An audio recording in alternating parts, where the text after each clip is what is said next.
10 things I wish I could tell my younger self and lessons that I've learned in my 20s so far. I kind of randomly got this idea out of nowhere. I was scrolling on Substack and I saw this really good quote that I will mention in my list of things. Also, if you see me looking down, I'm looking at my script. I thought of that quote and it kind of made me spiral, but in a good way, just making me realize all the things that I've learned so far in my 20s. I'm only 22, so I know this list is gonna grow as the years go by. And I know some of these are lessons that I'm still trying to learn and trying to input into my life.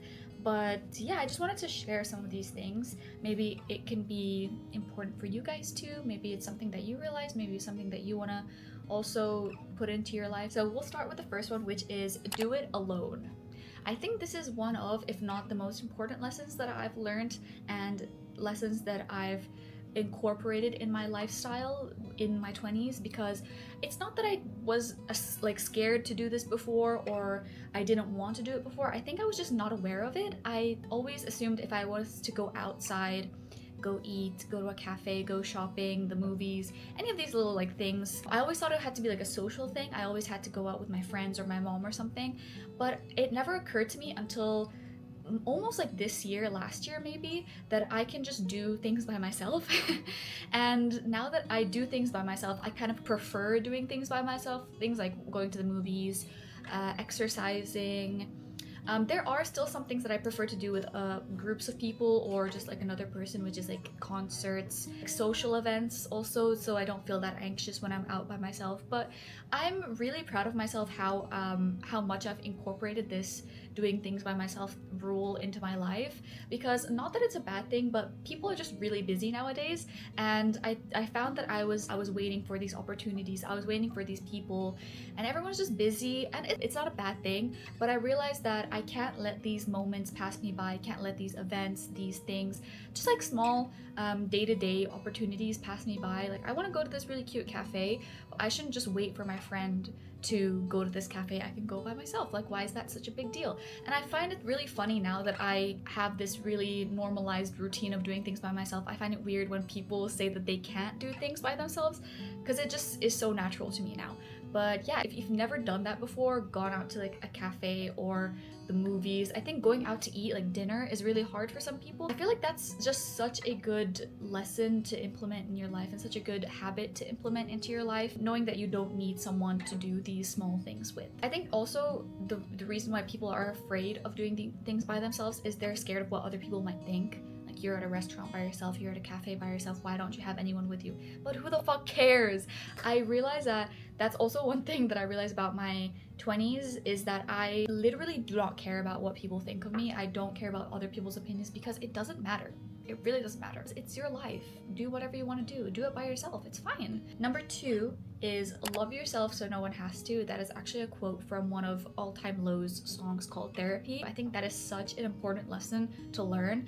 But basically it means that the more you like yourself, the less you need others to, which is also like, once you hear it, you're like, yeah, that is so true. I don't know why I've never thought of that before. As a people pleaser and an anxious girly, this one is hard to apply to my life, and it still is hard to apply to my life, because I always feel like I need everyone to like me. I always need validation, words of affirmation, all these things. I just want people to not be mad at me. And also this one is a bit hard when you don't have the best relationship with yourself. It's like you need other people to kind of fill that void in yourself because of how much you don't like yourself.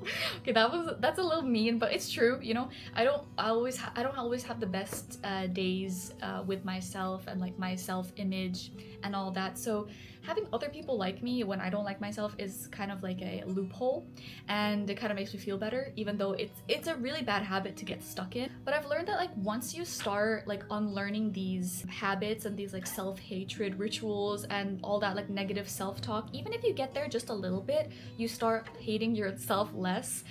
You start to like see life in a new, completely different way. You stop craving validation from others. You start seeing yourself as a friend instead of an enemy, which is so important. And you just start living life better, more happily. This kind of links into the last point that I made, where it's just like you shouldn't let other people's opinions hinder your life experiences, which is very it's like applicable in both scenarios, and you should just let whoever think whatever of you, because again, it doesn't matter. It's your life. As long as you're happy, that's all that matters. Number 3 is one that I've had to learn kind of the hard way, and I feel like a lot of these you have to learn the hard way, but this one is one of the harder ones because you don't really realize it until it's gone, or you don't really realize it until you like start really thinking about it, and then you're like, wow, like that kind of sucks. So number 3 is, if your absence doesn't bother them, your presence never mattered. Yeah, guys. If you have to remind someone that you exist in their life, you don't exist to them. That's literally point blank, period. It's so easy in this day and age to just message someone and say, hi, how are you doing? I miss you, how is everything? There is no way that you are that busy to not check your phone or not answer back to a very simple text. You know, we're always on our phones. It doesn't matter if you're taking a social media break, it doesn't matter if you deleted the app, but there are other apps. Just WhatsApp, iMessage. You don't have to message me on Instagram, you don't have to message me on TikTok. Like, just say, oh, I'll get back to your message in a bit, or like, oh, I'll get back to you with that thing in a bit or something. It's not gonna offend me. Just notice that I exist. It's such a small thing, but when you realize that you're the person who's always sending the first message, you're the person who's always planning out when to go out with this person, it's these little things that when you start noticing, like they pile up, that's when you notice that you don't really matter to that person anymore, and it's time to let go. Number 4, don't stop creating art. There was a point in my life where art, painting, drawing was literally my favorite hobby. Like, it was my escape from everything. It made me so happy. I was so passionate about it.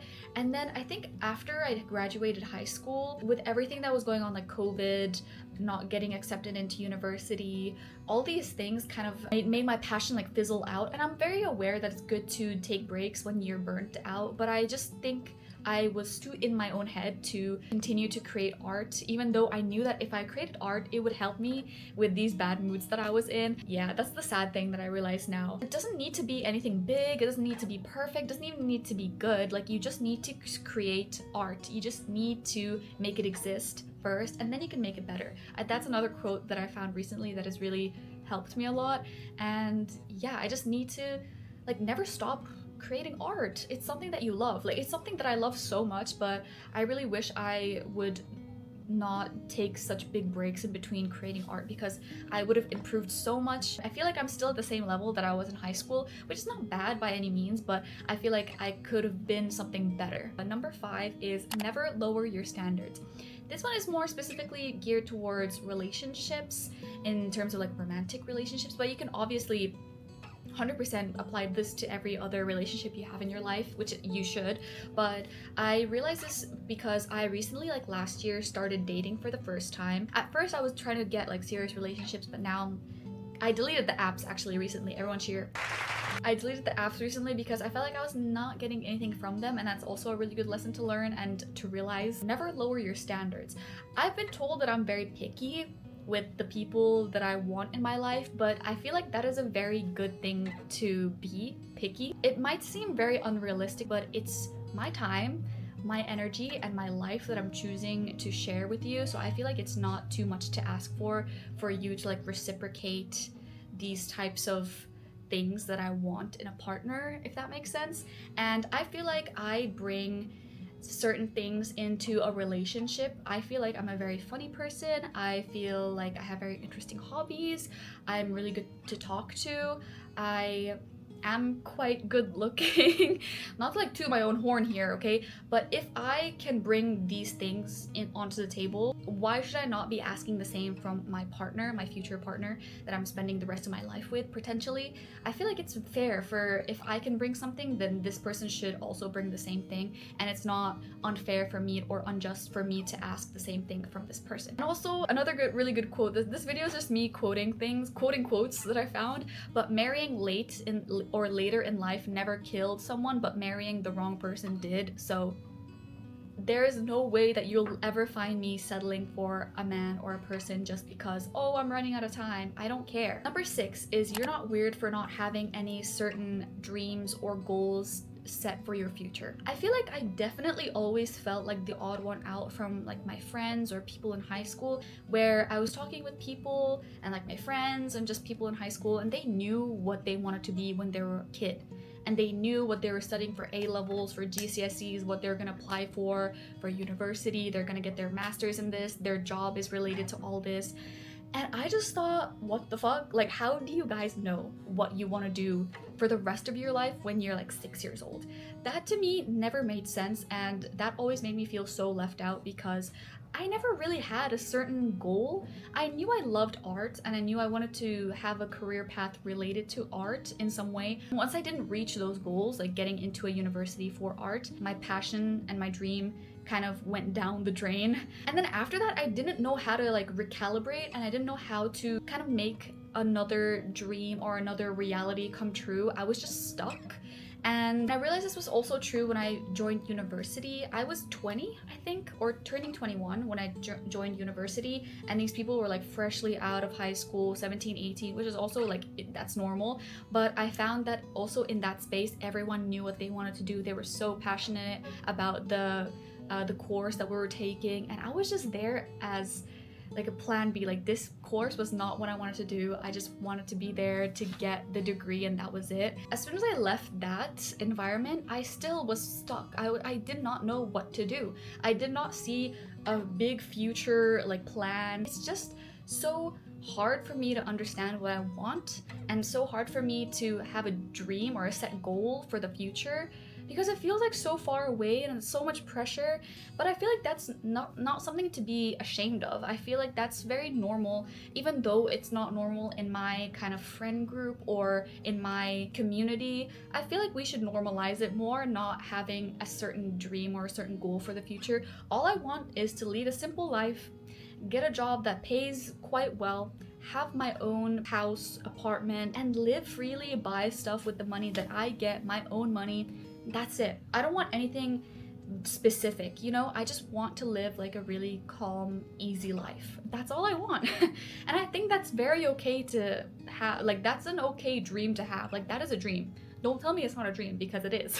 And that is my dream. Number 7 is don't waste your energy on relationships, friendships that don't make you happy, or where the effort is not reciprocated. This was also quite a hard lesson to learn and realize. It's very much also linked to the second point that I made, where love yourself so no one has to. There have been many instances in the past couple years where I'm hanging out with someone and I'm having a like fun time with them, but by the end of the hangout I feel so empty, and I feel like a very big hole is in my chest. I don't know if this is a universal experience, but I just feel like the life has been sucked out of me while I was hanging out with this person. And this is not something normal, especially if you're hanging out with someone who's like your close friend or someone that you used to like hanging out with. Under no circumstances should you feel worse after hanging out with this person who you thought would like lift your spirits. You know what I mean? You should leave that hangout feeling relieved, refreshed, and literally most importantly happy, because that is what your friends are there for. And I've noticed that I have this bad feeling afterwards when I'm with people who are very draining to be around, or who don't really value my time or my opinions when just talking about like very small specific things. You know, it doesn't even need to be very like life-threatening situations. It's just day-to-day conversations or talking about movies, TV shows, songs. But if they have such nasty things to say about your opinions or your interests or your friends or your family or something like that, those are people who you shouldn't surround yourself with. And this also usually means that the effort is not reciprocated. It can be through small gestures or more like bigger, meaningful things. Just the concept of the effort not being reciprocated, it took me so long to understand the importance of that. I can't even put into words how important it is, because there are so many times in my life where I put everyone's needs above mine, right? I just felt like it was so much more important, like everyone was more important than me. They needed to feel loved more than me. And I never even like put myself into the picture, where I was giving, but I never got back. You know what I mean? And I used to be one of those people who always gave my friends, or almost always gave my closest friends, like birthday gifts, because I just think even though birthdays are quite insignificant to some people, it can be very significant to other people. So I feel like this is such a perfect day to see whether someone appreciates you or not. So I would always give someone a birthday gift, right? And I just felt like it was such a nice little gesture. I never gave someone very extravagant, big, expensive gifts unless they were like my best friend or like my mom or something. And then I realized like year by year, every time I gave this person a birthday gift, like very small, very meaningful gifts. It doesn't even need to be a gift. I would give them like a letter or something. I, for my birthday, never even got anything back. And I know it seems like I'm very materialistic in this way, but birthdays are, as I said, such an important small event in your life where someone can show their appreciation towards you with something so small. Give me a playlist. I've had some people give me playlists for my birthday, or not for my birthday, just in general, or like mixtapes. Like those are so personal and so cute, and you don't need to spend any money on them, and they mean so much to me. But people who never really give back, I've completely stopped giving them birthday gifts, because it's like, why would I bother giving you this little piece of myself to you, basically, when you don't really care to give something back to me on my birthday? It doesn't matter if I say I don't like my birthday, if I don't celebrate my birthday, just as long as you just give me something that shows me that you appreciate me as a friend and that we're on the same level of friendship, that's all that matters. That's all that I want. So yeah, it is really annoying when you realize, and really sad when you realize that, wow, this person doesn't really care about me, because if you did, you would put an effort, right? Right? Yeah, it just seems logical, right? And yeah, that's a really hard lesson to learn, especially as someone who, again, is a people pleaser and their number one love language is gift giving. So, but it just gets to a point, guys, like where you can't always be the nice person in this scenario. You have to like put limits to your niceness. Number 8 is a very important lesson that I also wish I could tell my younger self so badly, even to myself on a day-to-day basis, which is put the damn phone down. Put it down, please. It is that damn phone. I'm so sorry. Like, I don't want to say that our parents were right, but they were. They are. I feel like as I get older, I finally realize, and I'm finally living with the repercussions of being on my phone from like my early teens to like my adulthood, like all the time. I'm someone who is very chronically online. Also, as someone who is currently unemployed, not in school, not doing anything, it's like the only thing I have for me is my phone, which is really bad, but it's just so toxic. And it makes me so anxious. There was a time, I think early this year, I deleted Instagram for the first time in like years, probably since I had like my GCSE exams. It was the most at peace I've felt in so long. I can't even describe to you, because I'm also someone who likes to compare themselves to other people, which is a very bad habit, I know, especially on Instagram, because we know Instagram is just snippets of everyone's life made to look perfect, even though no one is perfect. And it's just like traveling, food, romance, their relationships, look how pretty I am, look at my achievements, like all these types of things. And it's so unhealthy to see that on a daily basis. It's literally setting myself up for disaster and setting myself up to feel depressed for the rest of the day. So yeah, I'm also trying to do it again this month, where I'm trying to not be on my phone as much as possible. I didn't delete Instagram and I didn't delete TikTok, but I'm just really aware of my social media time and how one thing can kind of negatively impact my whole day or like my whole mood and stuff like that. So yeah, as much as we would like to say that we're posting this picture just for me, I'm posting this video just for myself, I'm posting this achievement, I'm posting this body transformation, I'm posting this new car that I bought just for myself, you can't lie and say that you don't feel good when you get validated in the form of like likes and comments and like people who share on their story. Like, you can't lie. You love the validation, and so do I. I love it so much, and it's such a quick rush of dopamine that you want again and again and again and again and again, and it's so addictive. And I hate Mr. Zuckerberg. Mr. Zuckerberg, I'm blaming you for everything. Thank you so much. Put the damn phone down sometimes. Number 9 is the world does not stop for you. Your problems aren't rare, and you just have to keep going. And another quote, again, that really stuck with me, and this lesson is very harsh and very hard to hear, especially if you're going through something right now, but it is super important for you to keep living your life and not to get stuck in that like depressive episode, which is we cannot sit and stare at our wounds forever. This is especially hard to apply to your life when you're dealing with very serious life-altering situations such as grief, bad mental health days, breakups, getting laid off, stuff like this. That's very common but very, very hard to get through, especially if it's your first time living through these events. It's natural and very normal to do nothing and just want to do nothing in these scenarios, and it's very also normal to wallow in your sadness, or better yet, like sink and drown in your sadness, because you just don't see anything getting better after these events have happened in your life. But